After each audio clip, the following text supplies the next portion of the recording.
Halo teman-teman, selamat datang di channel konten film.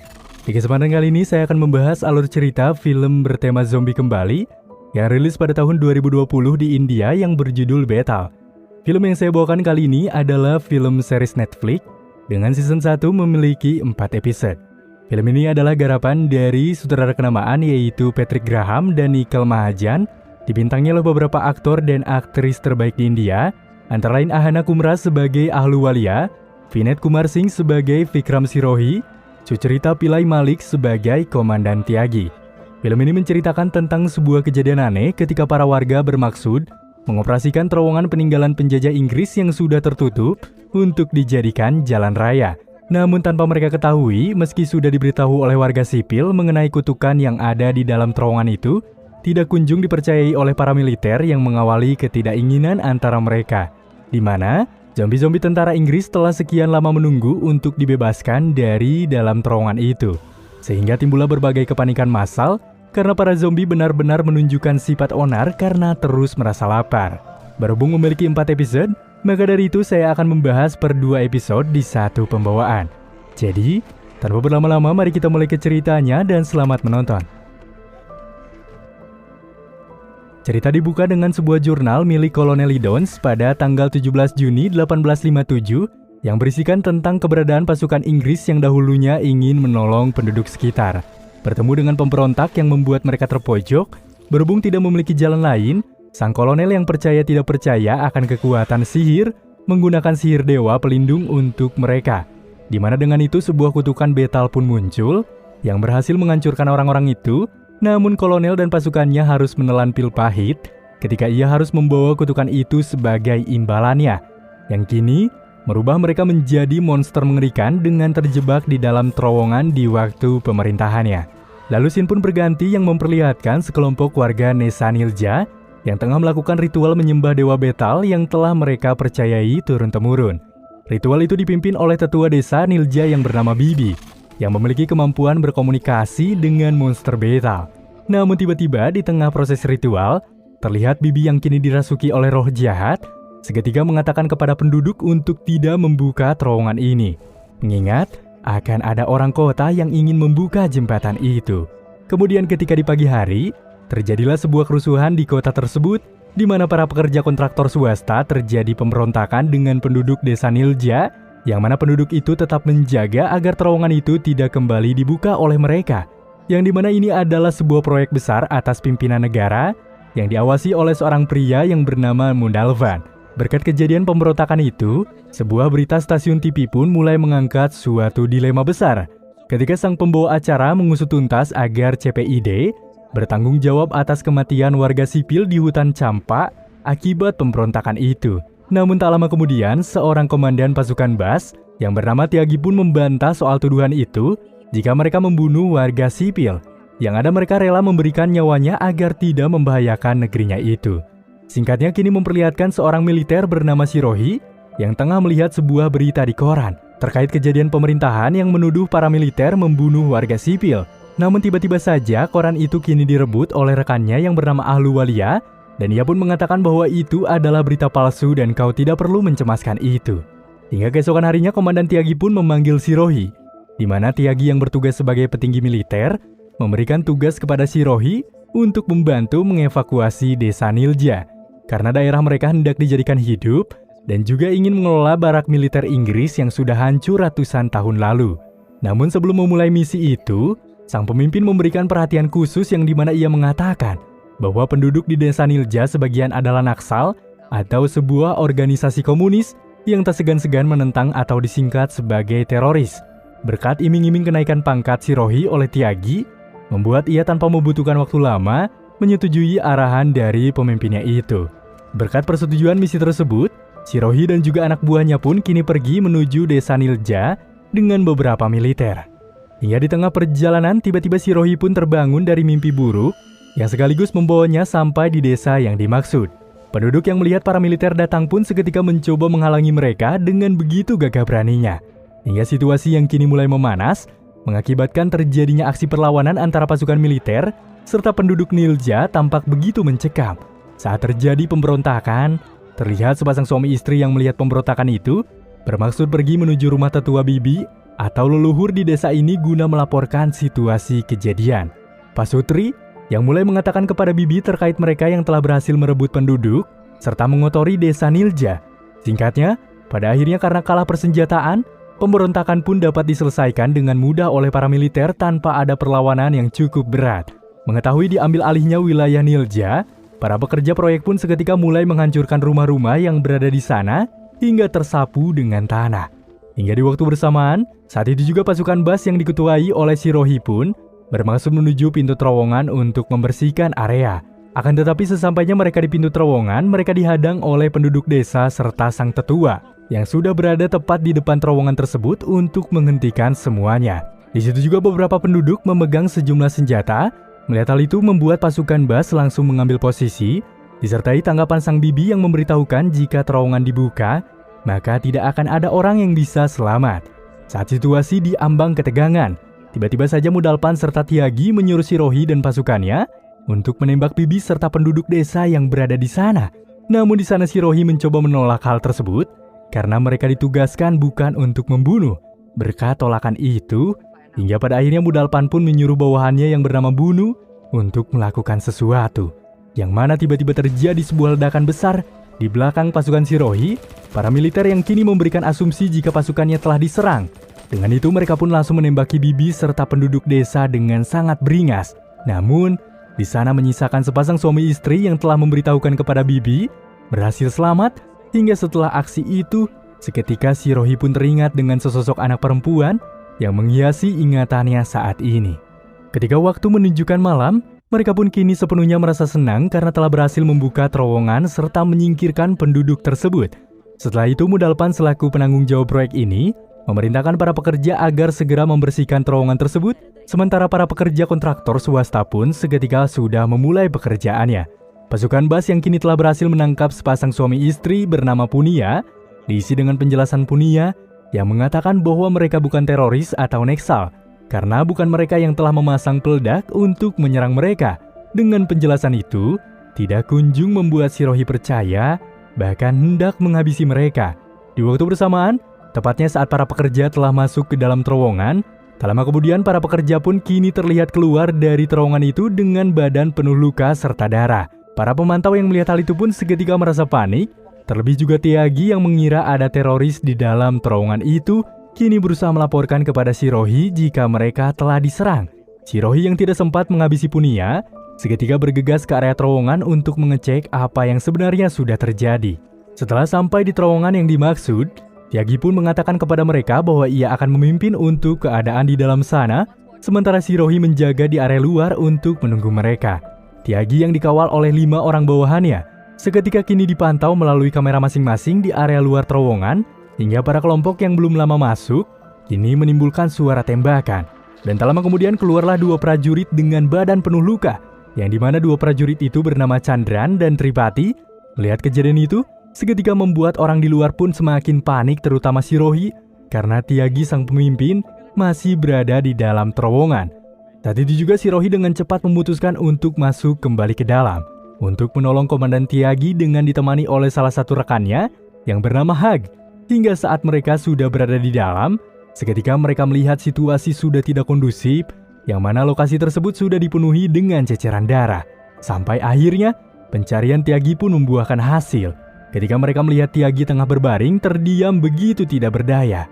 Komandan Tyagi yang seketika menyuruh Shirohi untuk melihat ke atas, terlihat banyak sekali sosok mayat yang menempel di dinding atas terowongan tersebut. Anehnya lagi, seluruh mayat itu kini tiba-tiba hidup dan mulai mengejar mereka. Mereka yang seketika panik, kini berusaha menghindari para zombie tersebut untuk bisa keluar. Akan tetapi ketika tengah berlari, tiba-tiba kaki Hag pun kini tertarik dan digigit oleh makhluk zombie tersebut.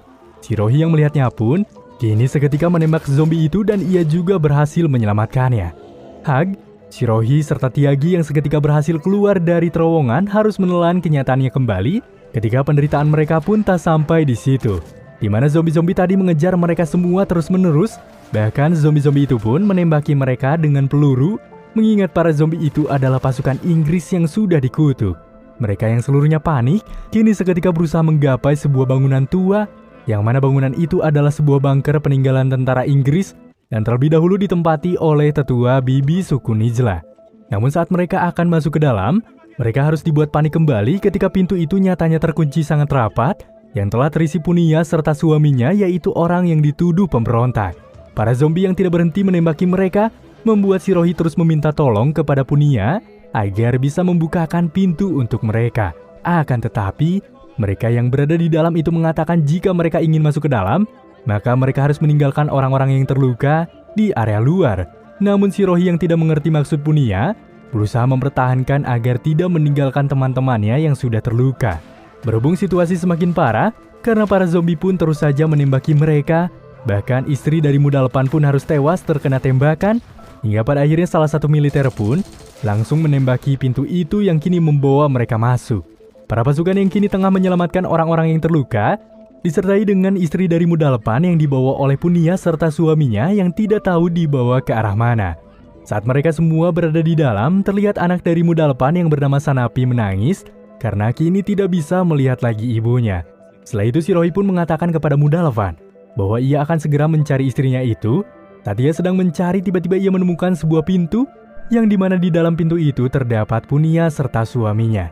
Shirohi yang menyuruh mereka untuk membukakan pintu itu disertai dengan tolakan Punia yang tidak mau membukakan pintu tersebut karena ketakutan. Terlebih lagi yang membuat mereka tidak habis pikir adalah peluru-peluru yang digunakan oleh zombie-zombie itu adalah peluru kuno. Yang menyadari hal pertama terkait itu adalah Akbar.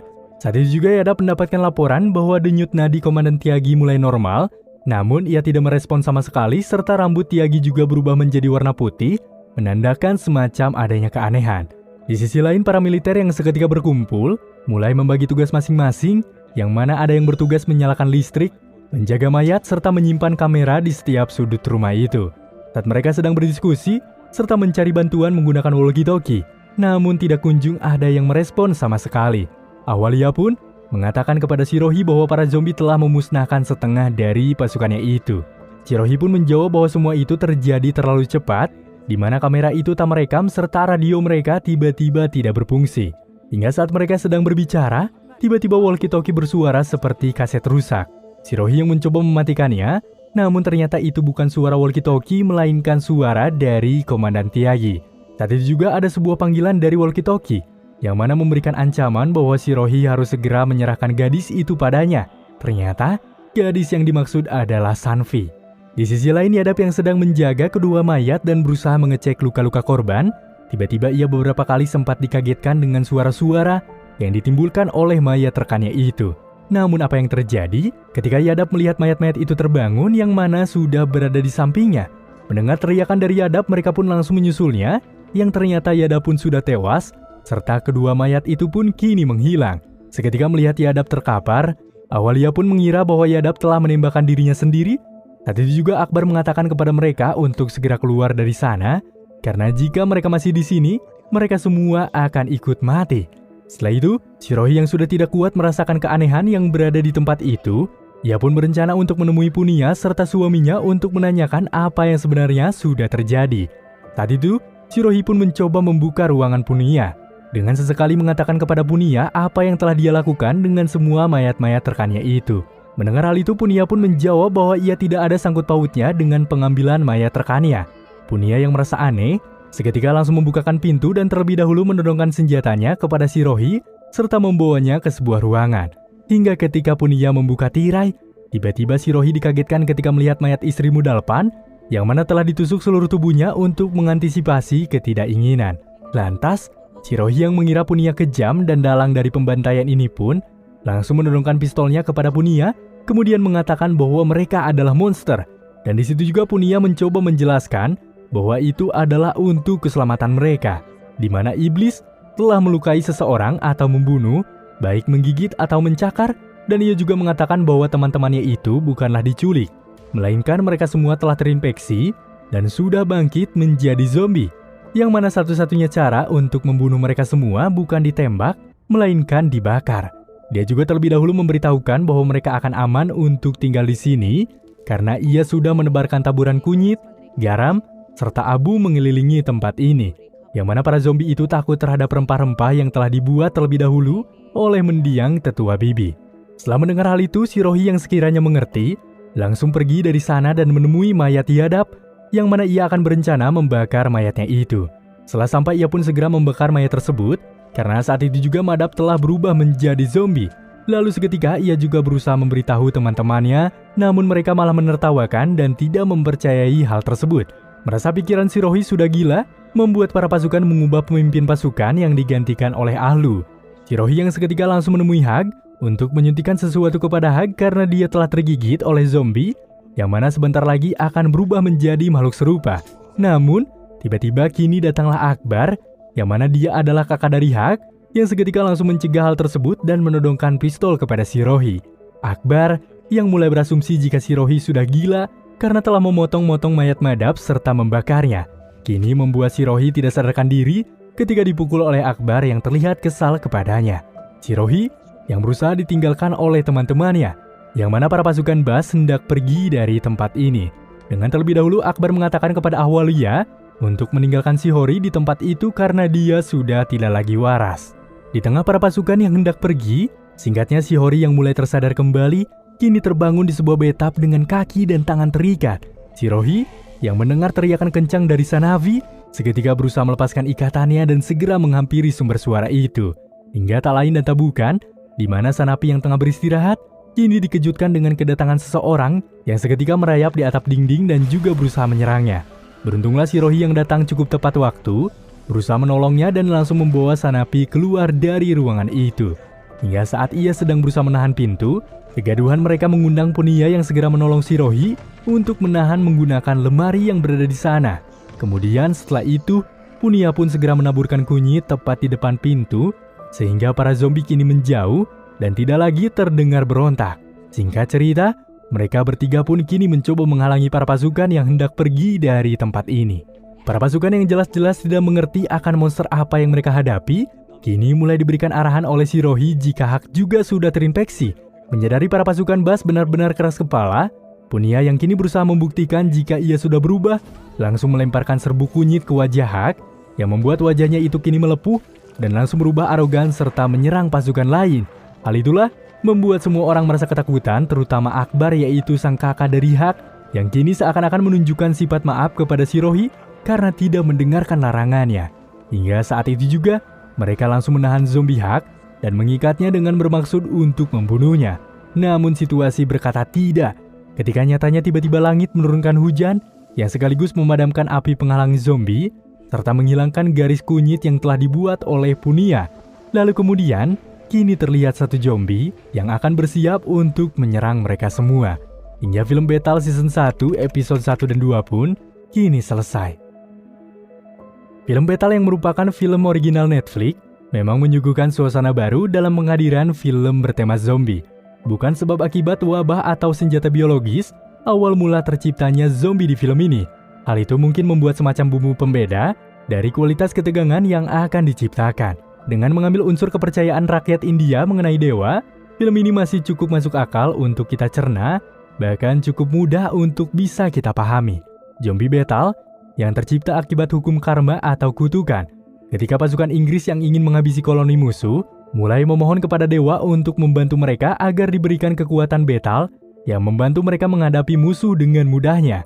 Akan tetapi, di balik itu semua ada persyaratan yang cukup setimpal ketika mereka yang sudah bersekutu harus dijadikan kekal bahkan arogan, yang hidup ratusan tahun dengan tubuh mulai membusuk, kemudian dikurung di dalam sebuah terowongan.